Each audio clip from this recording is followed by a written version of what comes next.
Hi guys, and welcome back to another DrAce video, and today we're going to be playing MotoGP 22, and it's our final round of our Moto3 career mode. We're here in the circuit Ricardo Tormo of Valencia. It's time for the Valencia GP. So starting at the back of the grid, we're going to make things interesting here. We're going to try and use the power setting 2 or maybe even power setting 1 if needed, or maybe even power setting 3. Whatever it will take to make this race the best possible Grand Prix we can possibly do. So starting from the back of the grid, it's going to be rather a challenge here in this very difficult circuit of Valencia. We'll get to the left-hand side, up the inside of Watley, now up the inside of Fallon and Ogden. Now we try and carve our way through and go into turn 2 for McDougall corner and get as many positions as possible up into the left-hand side here. So up into top 20 already. It's a great start for the world champion, for the CIP Green Power KTM team, as we just give Riccardo Rossi a bit of a bump up the rear there into the Nico Tirol corner. The riders will now position the motorcycle to the right-hand side for turn 5 and position the bike now into the slipstream of a few riders ahead. As we now go to the left-hand side, I'm concerned that Holgado was going to hold us up there, but not a chance, as we dived up about 4 riders into a very aggressive lunge for the left-hander there. But now into the left-hand side once again. Difficult corner to get the braking right on here, so we've got to gradually bring on the brakes and then keep it in nice and tight. A nifty manoeuvre could be happening if we get up the inside of John McPhee here to the right-hand side for turn 10. Not quite close enough. I'll tell you what, we've gone for it anyway though. Didn't think we were going to be close enough up on the inside of the Scotsman, but we made it stick going into turn 11. So now for turn 12, the teammates ahead of us from Ortola and Nepa will try and go round the outside if possible of Nepa, but Ortola hanging in there as well. Of course, the winner of Mugello this season. I think he's actually won 2 or 3 Grand Prix in our Moto3 career mode this season, but around the outside, if not 1 but 2, into the Adrian Campos corner. We'll bring on the power, and hopefully, with enough slipstream, we can get past. But sticking on power setting 2 for now, would like to just use power setting 2. I don't think power setting 1 is going to be an option in this one because it might be a little bit too challenging, but power setting 3, we'll maybe save that for later, or maybe I'll just not use it whatsoever. We'll find out later on in the video. We're now going into the Doohan corner, late on the brakes there, last of the late breakers goes the Moto3 world champion, and now up on the inside of Dennis Foggia, pushing him wide onto the curb, looking like David Munoz pushing Foggia onto the curbs in Assen when he met his demise in the real life GP just a couple of days ago. We're now into the right hand side for turn 5. Kaito Toba, teammate of ours, of course, ahead of the Suzuki and Foggia, so both CIP Green Power riders ahead of the Leopard Racing team, so that means we will clinch the team championship if things stay the way they are. Now Kaito Toba and myself are probably going to have to both crash out, or at least one of us, for Suzuki and then Foggia to have a great race and then take over the top standings in the team championship. Well, Suzuki positions himself well going into the 9th corner. Do we have a little lunge on turn 11? We certainly do. It's a very difficult corner to make an overtake there, but it looks like we've got it dialed in here today in the final round of our Moto3 World Championship. In just a couple of days' time, we'll be on a Moto2 bike, challenging the AI, the 120% difficulty AI, of course. I've been using 120% difficulty all season long, but in Moto3, they just aren't competitive. And I'm really hoping that Moto2 offers a real challenge, I guess. If you're a real challenging challenge is what I wanted to say, and then I realised how stupid that would sound. But we'll see going into next season where we manage to hold on. But for now, into the Jorge Martinez Aspar corner, slipping up the inside of Xavi Artigas, taking a slipstream from Ayubi Sasaki, and then hard on the brakes, up on the inside of Dennis Onju. Onju was the move, and Onju it came into turn 2, Grant up to the 3rd position. Already the podium beckons the Moto3 world champion on the final round here in Valencia. So the clouds are still looming over the circuit of Ricardo Tormo. Valencia! Oh, goodness me! I thought we were going down then. Oh, I felt the vibration. The vibration from the KTM. It wanted to go, but we said, no, not the last Grand Prix. If I crashed there, that would have been a disaster. We are currently on an incredible streak of podiums right now, and that would have been a disaster. I really didn't fancy losing that there, and we almost did. My goodness. Sergio Garcia and Andrea Mino have got the lead, and I'm really considering power setting 3 here because I think we can get them without it, but the sooner we get there and the sooner we battle, the better.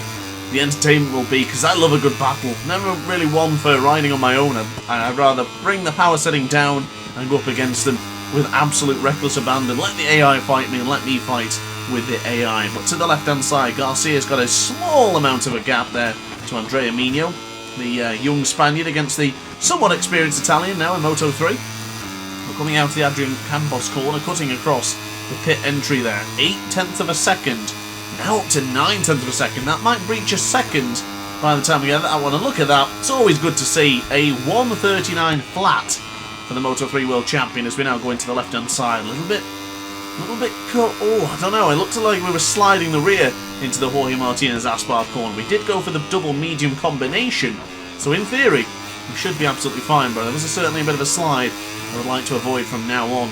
But a 1:39 flat can only mean good, solid pace now coming in from the man from Warrington, England. Same man actually who's on his way to Donington Park in a good couple of weeks' time for the World Superbike race. If you're going to be there, let me know in the comment section down below, or even if it's the week after in Brands Hatch. So yeah, I'm going to be a busy boy in these next couple of weeks, and I hope to see you guys there at least one of those events. But back to the action that is unfolding right now. The heart rate is slowly creeping up now to 126. It might even go higher than that because it's getting a little bit tense for this one, because we're really pushing hard now, really focusing on Andrea Migno and Garcia ahead of us. Got to be careful of touching the green there, because you do get an instant track limit warning. Absolutely no say in that one.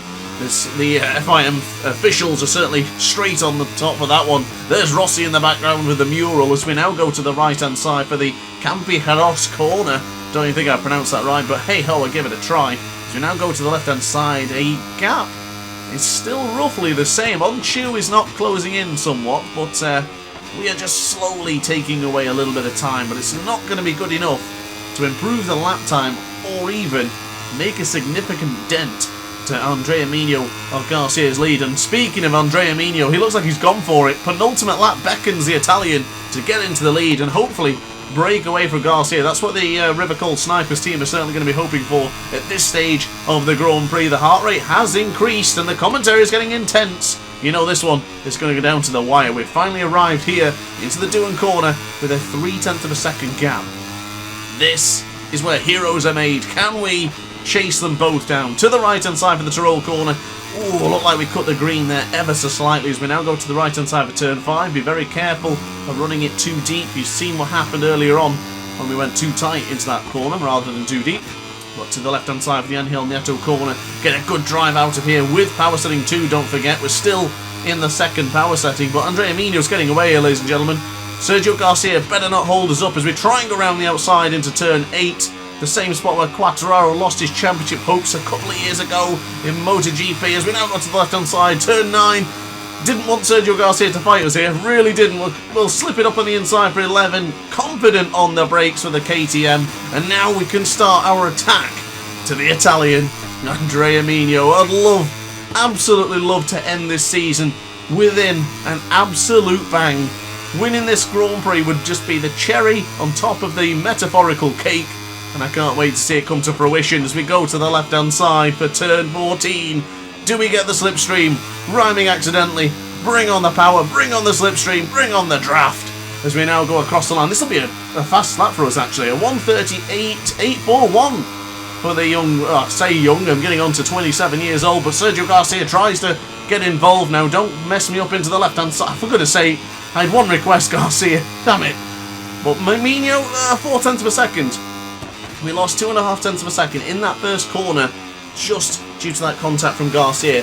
This is big boy stuff now. We have to absolutely go for it. We've got a great chance here of chasing down Andrea Migno. I'm still very, very confident. We'll bring on the power. Oh, just hitting the rev limiter there. Oh, shifted too early as well. That's going to be a problem. That is a little bit of a problem. We lost a couple of tenths in the part we are really fast on.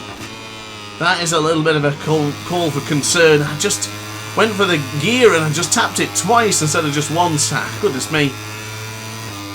Going into turn 7, that's really thrown me off now actually, but into turn 8 for the left hand side, keeping it nice and smooth. We might have enough. Oh, massive moment. Okay, that might be enough. We don't want to end the season in a big crash, a big ball of flame. And we've run it wide into turn 11. I think that's it, guys. I think that's your battle for the Grand Prix victory. I really tried there. I was pushing with everything. That all came from upshifting too early from the Tyrrell corner, and now we're actually very close to getting a long lap penalty. We haven't had one all season. Could this be the last one to get one? But I'll tell you what, I'm a little bit disappointed in that. I am really pushing. I've gone for power setting 3 for this final bit, but it's not going to happen. Andrea Migno wins the final round of our Moto3 Career Mode Championship, and Matt Grant takes another podium to finish quite comfortably on the top of the World Championship standings. So Migno, Grant and Garcia is your podium. We were absolutely rapid for the final couple of laps there, but just couldn't seem to beat Andrea Migno. A look at the final championship standings, and we are 140 points clear from Donis Foggia and 157 clear from his teammate Tatsuki Suzuki. And now a final look at the team championship, which CIP Green Power should have claimed top spot, and they have. 41 points clear from Leopard Racing and 274 clear from the Gas Aspar team, who move up one position right at the death. So guys, that is it. The Moto3 Career Mode has reached its completion, and what a fantastic season it truly has been. Another podium on a streak of around 8 podiums, 9 podiums I want to say. It's been absolutely something else for us right now, and I can't wait. I cannot wait for Moto2. We're going to be moving up with such confidence, such glee, and such positivity. But guys, just want to say massive thank you for sticking around and watching the Moto3 Career Mode with me. We'll take a look at the final celebration together, and I cannot wait to produce more content for you guys. It's an absolute pleasure, and I really can't wait to start the next season, which will be coming very, very soon. I'll be doing the reveal of the Moto2 team, and then we'll start in Moto2. But guys, thank you very much for watching. As always, it's been a pleasure. I will see you in the next video. Be sure to like, comment, and subscribe. I'll see you in the next video. Ciao for now.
Oh hi, didn't quite see you there. Good to see you're still here. If this video didn't quite set your appetite, then why not watch some more DrAce content by clicking the video shown on screen now. Furthermore, if you would like to follow me on social media, you can do so now with the links down in the description.